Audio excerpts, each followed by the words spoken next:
we are ready to start our portrait drawings using our grids. This is a really exciting day, but we want to understand that drawing people is really challenging. So we're going to use certain tools that we have available to us and things we've learned so far this unit to try our best to redraw our inspirational portrait.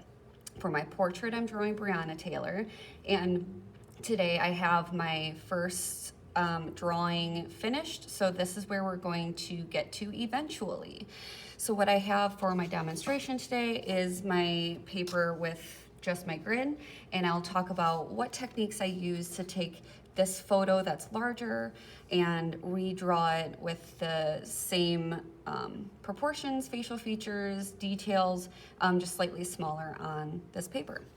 So what I want to first check when I get started is that everything's set up correctly. So I have my photo with my grid, and then I have my paper with my grid, and I want to make sure that we have our names on the back. So you should get your first and last name on the back, small in the corner, and the class hour that you're in. Once that's done, we want to make sure your picture is set up correct with your paper grid. So my picture is vertical, it's up and down, and I'm looking at this small strip of grid boxes on the right-hand side, and my paper is going to be set up that same way, vertical with the small strip of boxes on the right-hand side. That way, when I redraw my image, it's going to fall within the same boxes on my grid, and it's going to be slightly smaller all over. If your paper is going horizontal, you want to check which side is that thin strip on, and you'll want to make sure you're lining up your paper the same way. Once your paper is lined up, you're ready to get started. So really you can start wherever you want to. I usually start with like the head shape or the hair shape, and eventually I work my way into facial features. I just think that's a little bit easier. Starting with the eyes or nose or mouth, those are so important for who the person is and to get it to look like them. I would hold off on that at least a little bit. Get a few other things onto the paper first. If you see a lot of things in the background, you definitely don't want to worry about that yet. Just focus on the person. That's what you're going to be graded on for this project, and honestly, that's what takes a majority of the time in the classroom. So we want to make sure we're focusing on the person first, and we can sketch more later. You can also choose to change the background later too. So what I'm going to do is use my grid, just like we did for our skull drawings. So I want to make sure I'm working in the correct boxes. I want to make sure I understand this paper is smaller. So if I see something in my drawing that's the same size as it is on my photo, it's too big on my picture. So our grid is going to help us make everything smaller accurately. So I'm going to start with just the outline here. So I'm going to be in the third box, and I'm looking at how much a shape or a line takes up, like how much of this box. And what I want to do is kind of ignore this white border. So I'm just going to pretend like this gray background just continues off the edge, so that I don't have to draw that line, right? That's not going to be a part of my picture. I'm just going to have the background fade out there. If you have a part of your picture that's actually cut off and we could fit it in, you can kind of imagine what would be there, and I'll show you part of that later. So now I'm going to go over into the other box, and the hair gets higher here. Right, so how much space is in between the top of the hair and maybe the edge of the paper. And then it comes down in this box and finally cuts over here. So this might not be perfect, right? But what I'm going to do is just keep drawing, and I'll come back and make any changes to that as I go. All right, so for the hair, I'm not going to worry about too much detail on the inside. It is harder to see here in the printed picture, but I can pull this picture up on my iPad, and I can see a little bit more detail here, so I'll look into that later. But for right now, I'm just going to draw what I can see and just keep it kind of simple. So this actually stops somewhere around here, so I'm going to stop my line. Then what I can do, let's see, I'll start with the forehead. So this is 4 boxes over, 1, 2, 3, 4, and then 2 boxes down, 1, 2. So the forehead kind of goes at an angle here. That's where the hair will be. This part of the curve of the kind of bangs goes up and over.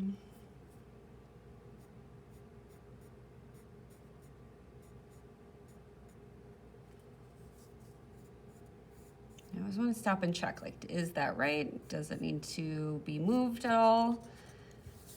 Like the first time we draw something, it doesn't have to be perfect.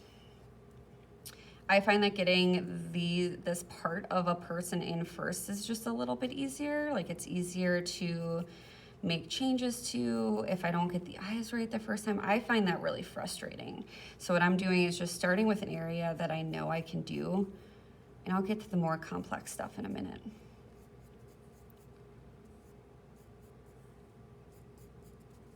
I wanna make sure I'm working in the right box. So you wanna continue to count your boxes.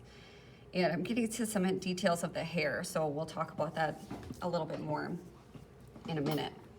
So what I'm gonna do is I would probably do a little bit more work with the outline here, but for the video, I wanna jump into some detail. So if I'm gonna start with the eyes, I wanna make sure I'm working in the correct box. I wanna look at how much space, like the skin between the bottom of the eyelid and this line where my finger is pointing, that's actually a lot of space of this box, right? So the eye is gonna stretch out kind of like that football shape that an eye has. And it's really only gonna happen in the top part of this box. So somewhere around here. And I can see that the corner of the eye goes right across that grid line. This comes up and over. Now, the person I'm drawing is Breonna Taylor, and she's wearing some makeup in this picture. So that's definitely gonna affect some of the things that I see here. I'm not gonna fill that in, the eyeliner in black right now, but what I'm gonna do is just make a few sketch lines like to make this area thicker, and that'll be filled in a little bit more later. The eye comes down around here, so I'm looking at which direction does something happen. It goes down and it curves, and then it comes up and it's really thin right here. I'm gonna draw the iris, so that's the color part of the eye, just to kind of see how wide open does it look like the eye is right now, and does it match what I see in the picture? So far, it's pretty good. I can't really see the pupil. I can see a highlight, so I could do kind of like this outline for where the highlight is. I can see a little bit of the pupil right here, but really I'm not gonna try and draw what I can't see. I'm only gonna draw an outline for what I can see. And what I can see is there's a crease for where the upper eyelid is here. The eyelashes, I know that when I blend later, I have to blend the skin tone first. We need to think of ourselves in layers. So the skin will be blended first and the eyelashes will be drawn over the top. However, this is such a prominent feature, like these long lashes coming out this way, I still think it'll be helpful for me to sketch a little bit. So I'm not gonna sketch each individual eyelash, but just so that I can remember, okay, it comes out this far, it's going at this angle. I think that'll help me later. I'm not gonna worry about every single eyelash right now, but I think just a little bit will help me. I'm gonna do kind of a general shape for the eyebrows. Again, same thing. I need to blend the skin tone first and then draw the individual hairs for the eyebrows later. So what I'm gonna do is draw kind of a general shape for where the eyebrows happen. So they might look a little bit larger than they actually do on the sketch, or sorry, on the photo. That's okay, but eventually I'll know, okay, this is where the eyebrows can go. I'm gonna keep that nice and light. I'll probably even lighten it up before I start my shading. Now is the tricky part when it comes to eyes. Zoe is doing the second one. So I don't know if this is perfect yet. I'm gonna be willing to come back in here and make some changes as I keep going. But what I can do is use things within my grid to help me here. So when I'm thinking about the fact that her face is turned a little bit, she's not looking directly at the camera. So her eyes are not going to be exactly across from each other like we can see with some of the help in our packet that you got at the beginning of this unit. So I know that eyes are across from each other, but when we turn our heads, they're gonna turn at an angle. So what I did with my ruler is I connected the two inner parts of the eye right here with a line, just a light pencil line, and I can erase that later. So I know that the corners of the eye happen at that angle. So I can use my ruler, my grid here to kind of do the same type of thing. So it's gonna, the eyes are gonna go at an angle across from each other that way. I can also do that same thing with some other features. If I wanna see if where the edge of the nose comes down, it almost touches the edge of the mouth, right? So I know that that's gonna come down in a straight line. What happens straight down from maybe the pupil or the center of the nose, that can be things that help you with those angles. Since her head is turned away from me, just a little bit, this second eye might be a little smaller. I need to sketch it first to really see how much of an angle has happened here from this camera view. But I know that since the head is turned away, that might happen. So I'm looking at what directions things happen. Is the line going down? Is it curving? Where does it stop? Where does it start? The hard part here is that this curve edge of the eye, the actual white of the eye, is a curved line. So that's actually where the eye ends. I actually can't see the other corner because her head is turned and her hair is going to be covering that part. So I don't have to be too particular with that area. I know that the hair will eventually drape over that section. All right, then I'm going to erase this mark that I made here to connect the eyes. I think they're pretty good for now. I can go back and keep making changes later. I find that when I add the nose and the mouth, it helps me see, oh yeah, that eye's too small, or no, wait, the eye needs to be longer. So add more and then it helps you make those changes later. I'm also gonna add a line here for the nose where it curves around. Now the nose is gonna start to look weird in my drawing because look at all this value. So it goes light to a little bit darker to darker to darker to a little bit lighter. And these values change so fast and there's a lot of different changes that happen here. When I draw a nose as an outline, it's going to look a little bit weird. But what I wanna do is try and get a line where those values really change quickly, and then that will help me fill it in with value later. So I have kind of this curved line here. And that comes down here. So I have the ball of the nose here. Sometimes I'll actually draw a little circle here and then I'll redraw that the same size on my paper if that helps you. It didn't help me as much for this drawing, but it really has in the past. So the nose comes out here. I think some of us have a hard time with noses because they always look too big or too small. So what we really want to do here is pay attention to where things cross over the grid. How much space do they take up? What angle do they happen at? This nostril is definitely larger than this one because the head is turned away, and once I shade that in later, it's gonna look a lot better. So right now in my drawing, it's gonna look a little bit weird. I'm just allowing that to happen. Now, there's gonna be some different value changes here. So if I wanted to draw kind of like this shape, like, oh, this gray happens here and then it changes to a lighter area, you can draw little shapes and stuff to help you with that. Sometimes it might not feel as necessary. So there's a lot of little value changes that happen throughout here, but I'm just gonna leave this as it is for now.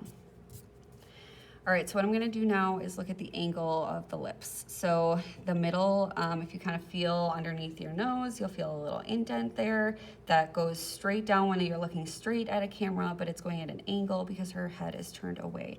And this is right where the center of the lips are, which is nice that it falls right on that line. And then it goes up and over. And there's a really drastic curve. Just a little bit of a smile, so it's gonna curve up just a little bit. And then the middle of the lips happens right before this line. So I noticed, okay, I need to move this top lip up.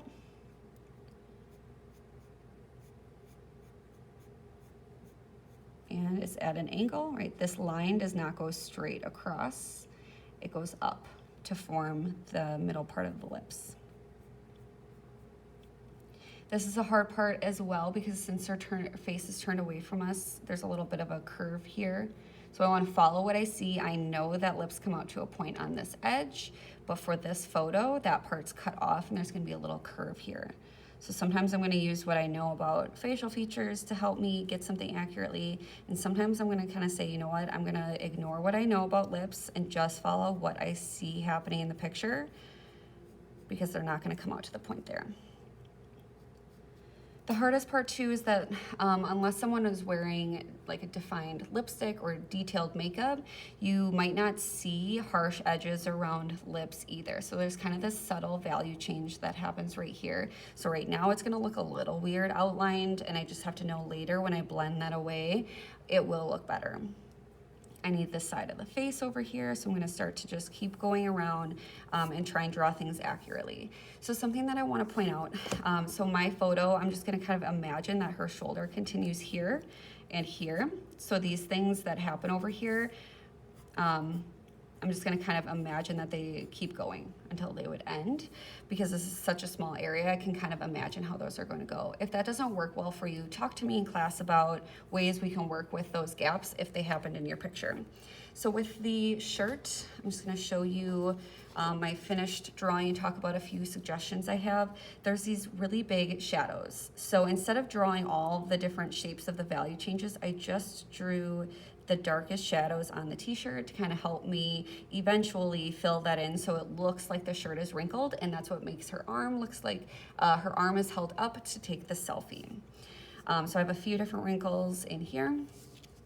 I drew where this shadow happens right here, and really the rest of it I left blank. I'm gonna choose to take this logo out. I think it'll be distracting. I don't think it's necessary for this portrait. And the letters are backwards because of this selfie that was taken. So we can make those decisions as artists to kind of change those little things here and there if it doesn't take away from our photos. So I have little things like the shape of the earring. Now I did not fill that in. I didn't fill in the clip in the hair. I didn't shade anything in. I do have a few marks made for the texture of the hair, and that's about it. So we want this to remain an outline so we can do a lot of shading later. So we really want to avoid shading things in with our pencil. Now what I can do is decide if I want things drawn in the background. You might look up other photos or other things to help you with what could go back there. We could use color materials for the background as well to get it to pop. So we've seen some student examples that show those. So what I want to talk about here, and I'll have more videos to come with different like textures, so fabrics or hair textures, or different things that we might find in different types of photos. So for my image, what really helped me with my hair, the hair that's here, is to draw the different curls. So what I did is I drew an outline of where this line comes down and around. The edge is just kind of squiggly, like there's gonna be hairs that come out of here later. Like you can see these little wisps of hair. I'm not gonna sketch those now. I can do that later, and that will save me a lot of time now. I drew this little spiral, and then I drew these lines here next to the highlights. So I'll know this is a bright spot, this is a dark spot. And when I shade that in later, that's what's gonna help it look rounded. When I have that dark to light to dark, that's what's gonna help that curl look like it's rounding. So for right now, it's just a flat shape, but I have the outlines of the major curls. Now there's stuff back here that I can't see. I'm not gonna draw it. I'm gonna shade that in super dark later.